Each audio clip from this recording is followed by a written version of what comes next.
Well, now, I'd just like to know how you react to that. What parents say is one thing, but we have the words of James Vance himself there, where he said in that letter to Ray Belknap's mother, that music led us or mesmerised us into believing that the answer to life was death. But what do you actually say if you try and kill yourself, like they did, and you just turn around, you're still alive, he's dead? You've got nothing to really back yourself up, and you say, oh, it was music. It's an easy cop-out. If I was locked up in a room all day and drank a slab of beer and smoked a heap of marijuana and I turned on Madonna, I think I'd want to kill myself.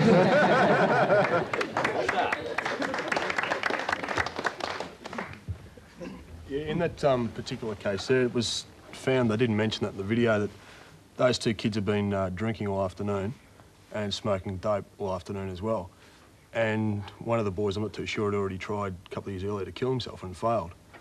On that record, where it said, if you get the message, do it, do it, do it, and that song, you have to physically turn the record over, fix your record player, wire it backwards, and play it by hand. But on the same side where it says allegedly do it, do it, do it, it says my girl likes peppermint, she's going to get me one, and hey Mars, my chair's broken. And they took that back into court. The master tape played it backwards in court, and the next day, they kicked the case out of court. Yes, certainly. The judge hearing that case did find that there were no subliminal messages, and the Judas Priest was cleared of the charge that was brought against them. But it does raise some interesting points, though, doesn't it, about the effect of music on people. Yeah, you got to look whether the kids were, you know, psychologically affected before they listened to the music, or they're psychologically affected because of the music. I think it was just a case of they were psychologically affected before they listened to the music. They weren't mentally stable in the first place. Can't blame music for someone killing themselves. Beg pardon? Can't blame music for someone killing themselves. This music's been going for over 20 years, and there's one case, like, you know, out of all the millions of people that would have heard it. Yes, well, it's just there have been several cases in the United States. Yeah, but how many suicides are there a year? You know, I mean, I reckon the percentage is pretty small, you know, for people like this to commit suicide, you know. I mean, two people commit suicide and they go make a big thing out of it. I mean, how many people that get into different styles of music commit suicide, you know? They don't go blaming that. Got to be pretty mental and stuff. Like a love song shared between two couples or something, you know, like they'd sort of... or something. Yeah, split up with your girlfriend, you go listen to a nice long song and they're like, oh my God, you know, and that's it, you know. Life's finished, you got no girl left. Yeah. They find them listening to one of them tapes, they don't make a deal out of it. But as soon as it's something heavy or something, then they do make a deal out of it, big deal. Yeah, Toby Creswell. The thing that seems very similar about this case is also that about in 1969, when Charles Manson was being tried for the Sharon Tate murders, and Manson claimed at that point that he was receiving messages through Beatles albums, and particularly the White Album, the Beatles' White Album, and this message Helter Skelter, which he believed was the call to a great race war in the United States. Now, I mean, nobody is accusing the Beatles of putting that message on that record. So, I mean, it's the same sort of thing, you know. It's like people are blaming the wrong person. They're blaming they're blaming Judas Priest or the music rather than looking at the actual problem in the, you know, in the family or in the United States, particularly where these things are happening. And there are huge problems that are not caused by heavy metal. The back? It's just like shifting the blames, you know, whether it was a drug problem for that guy or whether it was parental guidance. He wouldn't have been able to deal with himself if he'd, you know, tried to kill himself. You know, he'd made the decision himself. And, you know, if someone doesn't like the music, they don't, you know, they just don't have to buy it or don't go see it.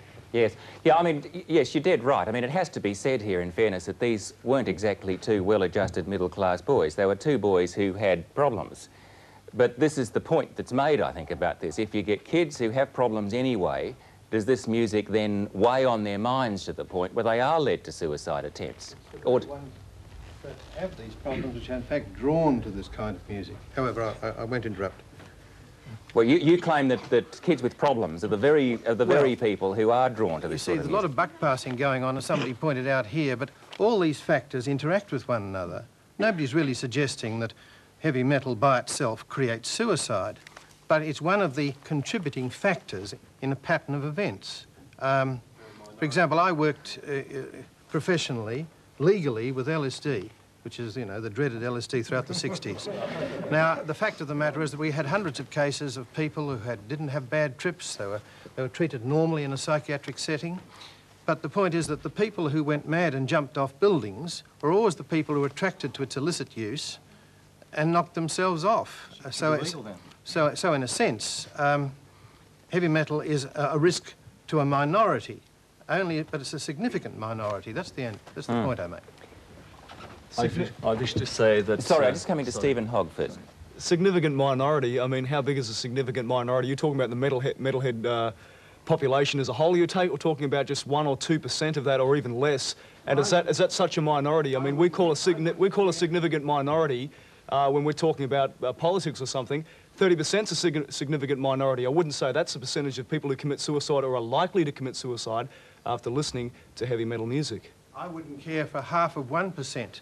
If it meant a person's life, I'd call that significant. Yeah, but what I'm saying, I think you're missing the point, is if it is 0.5%, if it is one person out of 1 million people who listen to heavy metal that commit suicide, and there are other reasons, then why are we just slagging off heavy metal? And the other thing is, what about businesses? A man starts up a business, it fails, jumps off a building and kills himself. I mean, do we stop everyone having businesses? Yeah, I know, but this is the what about argument. It's constantly shifting the blame around all the time to avoid the responsibility. I say it's one piece in the problem. What you say about businesses may be perfectly true, but that doesn't get you off the hook, mate. But heavy metal is not a cause. It might be a catalyst of a suicide in some cases. It might be a catalyst at the time. So is society. Yeah, it might be a catalyst at the time when the person is very, very depressed. It's certainly not a cause of a person to commit suicide, and I don't think it has that much, the way you're putting it, you know, it plays that much piece of the pie. I think it's a very small piece of the pie, if at any.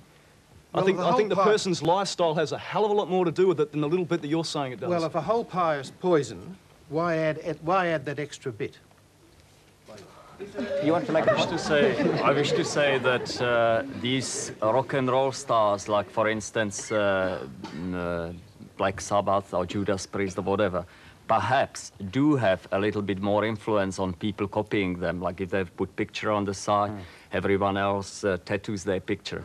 But after all, we're talking about extreme type of metal. I don't think that for starts is anywhere associated with rock and roll. I think it's far more associated with Richard Wagner or perhaps Magma or Klaus Schulze or Richard Strauss or something like that. It's powerful stuff. And I say that within then, speaking for the death metal, if people really look, the parents really look very carefully, there is no drugs there is no heroin, there is no any suicide whatsoever as far as I know. I've been to Berlin, I've seen about 6, 7, 8 of those groups. I've seen different business people, I've seen different people in the audience. I've seen audiences of these so-called death grind metalists there. They are far too positive. They are listening to lyrics which would make Ozzy Osbourne look like Madonna. And yet these people, they're quite normal looking. There is no any tattoos perhaps on some of them. But what I'm trying to say, these people have mind of their own, in my view. They are stronger intellectuals. They couldn't possibly like the music otherwise because it's such powerful music. Yeah, right, I see your point. So you've got to be strong. It's also, as well as another good point, the instrument playing. I mean, you listen to some of the death grind and everything like that. You listen to the drums. It's fantastic what some of those guys do. I mean, they're bloody great. Yeah, it's pretty and the guitaring, you know, as well. Yeah. And the way they get their voice when you get the grunge in the voice and it goes on and on, and they keep it going. They're talented.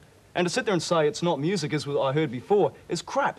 We better not get into that argument, because as I said, you can never resolve an argument about what is music. Look, Dr. Graham Martin, I'm interested in what your research has shown, because you're one of the few people who's done specific research to try and measure what effect exposure to this sort of music has on kids in particular. You looked at a group of 15-year-olds, I think, didn't you? Yes, we did, Peter. We looked at 247 youngsters. But perhaps I should just start back just one step, and that is where we're coming from is the fact that between 400 and 500 young people between the ages of 15 and 19 kill themselves in Australia every year. And as a psychiatrist, that is quite a frightful figure. So we started to look at just what sort of factors might be involved, might be associated, might be linked, possibly causal, but I have to say possibly. And when we looked at the proper literature, the scientific literature, there were in fact only 3 very small studies that we could find. There was tons of stuff in the media, in the news, on television, on radio, nothing in the scientific press. There were just 2 studies which looked and suggested a link between drug taking and heavy metal, and one other one which looked at young people going into a psychiatric unit. There was no study which actually looked at ordinary kids in the street. So we went into 2 schools, chosen randomly, and we asked Year 10 students, average age about 14 and a half, what kind of music they liked, how they responded to it, and we asked them a whole range of other questions to do with suicide, depression, etc., etc. There were a number of things that we found. Just let me talk about 3 of them. One was heavy metal seems to be gender-based. About 73% of the boys said they liked heavy metal, whereas only about 20% of the girls said that they liked heavy metal, the rest saying they liked pop music. Does that sound right, according to your experience? It's basically a male phenomena? Yes. A young male phenomena? Right? Now, is that because it's aggressive? Yeah. And girls, you're not interested in it? Is this right? No, there are girls interested in it, but because it's so aggressive, I find that there are mainly boys who come, well, I'm working in a shop, and there's mainly boys who come and buy it. Okay, yeah, right. Well,